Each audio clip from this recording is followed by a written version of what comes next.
बच्चों, मैं अरुण श्रीवास्तव आज आपको पुष्पी पौधों में लैंगिक जनन के बारे में पढ़ाऊंगा। पुष्पी पौधे आवृतबीजी पौधे होते हैं जिसमें दो प्रमुख प्रवस्थाएं होती हैं। प्रमुख प्रवस्था को स्पोरोफाइट और दूसरी प्रवस्था को गैमेटोफाइट कहते हैं। स्पोरोफाइट प्रवस्था द्विगुणित होती है जबकि गैमेटोफाइट अवस्था अगुणित होती है। स्पोरोफाइट अवस्था में पौधे विकसित रूप में होते हैं। इसमें जड़, तना, पत्ती, पुष्प आदि विकसित होते हैं। यह प्रमुख प्रवस्था होती है जबकि गैमेटोफाइट प्रवस्था अगुणित जो है वह बहुत थोड़े समय के लिए होती है और स्पोरोफाइट प्रवस्था पर निर्भर रहती है। ये दोनों प्रवस्थाएं एक के बाद एक आती रहती हैं। क्रमशः स्पोरोफाइट के बाद गैमेटोफाइट, गैमेटोफाइट के बाद स्पोरोफाइट प्रवस्थाएं आती हैं। इस तरह से इसे पीढ़ी एकांतरण कहते हैं, यानी अल्टरनेशन ऑफ जनरेशन कहते हैं। आवृतबीजी पौधों में लैंगिक अंग पुष्प होता है। पुष्प एक संघनित प्ररोह है। जिसमें प्रमुख 4 चक्र होते हैं।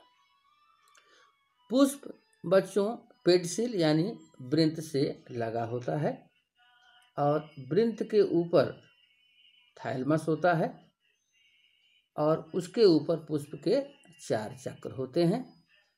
पुष्प के 4 चक्र के नाम क्रमशः बाहर से अंदर की ओर कैलिक्स, कोरोला, एंड्रोसियम और गाइनोसियम होते हैं। बच्चों, कैलिक्स की यूनिट सेपल होती है और करोला की यूनिट पेटल होती है। एंड्रोसियम की यूनिट स्टेमन होती है और गाइनोसियम की यूनिट पिस्टिल या कार्पेल होती है। बच्चों, ऐसे पुष्प जिनमें ये चारों चक्र उपस्थित होते हैं, ऐसे पुष्प को पूर्ण पुष्प यानी कंप्लीट फ्लावर कहते हैं। यदि किसी पुष्प में ये चारों चक्रों में से कोई भी एक चक्र अनुपस्थित होता है तो उसे अपूर्ण पुष्प यानी इनकम्प्लीट फ्लावर कहते हैं।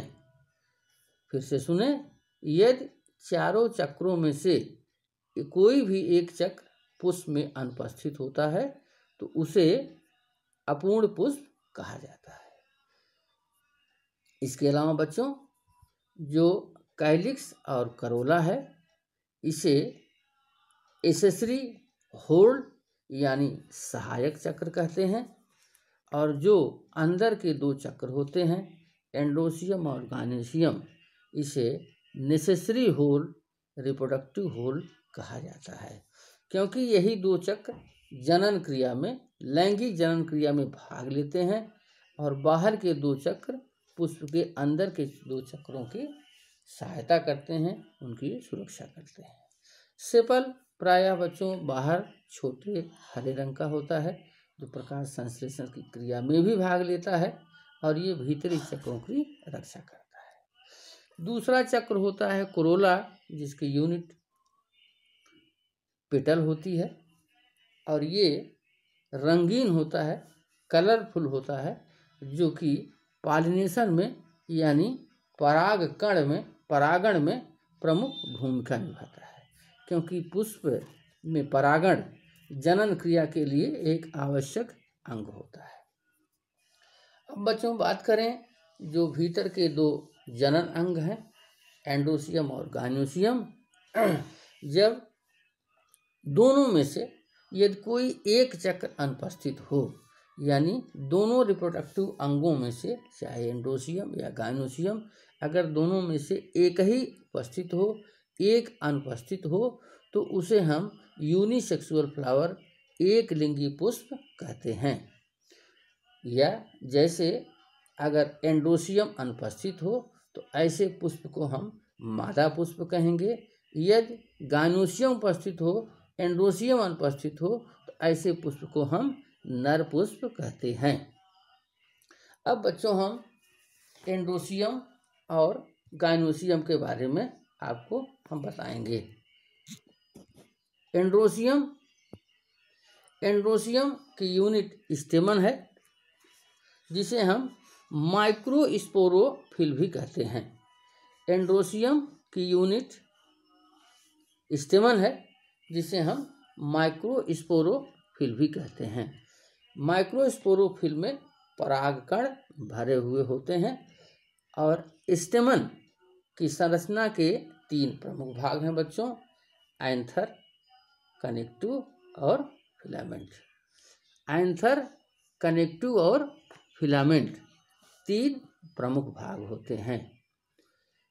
जो एंथर है, जिसके अंदर माइक्रोस्पोर यानी पॉलन ग्रेन्स उत्पन्न होते हैं। एंथर के ऊपर एंथर से लगा हुआ एक वृंत यानी फिलामेंट होता है और वृंत के ऊपर जो एंथर है वो 2 लोबों में बटा हुआ होता है।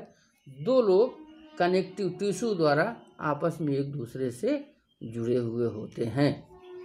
जो पॉलन ग्रेन्स है, इसका निर्माण पॉलन मदर सेल PMC के द्वारा होता है। पॉलन मदर सेल PMC द्विगुणित होती है, जिसमें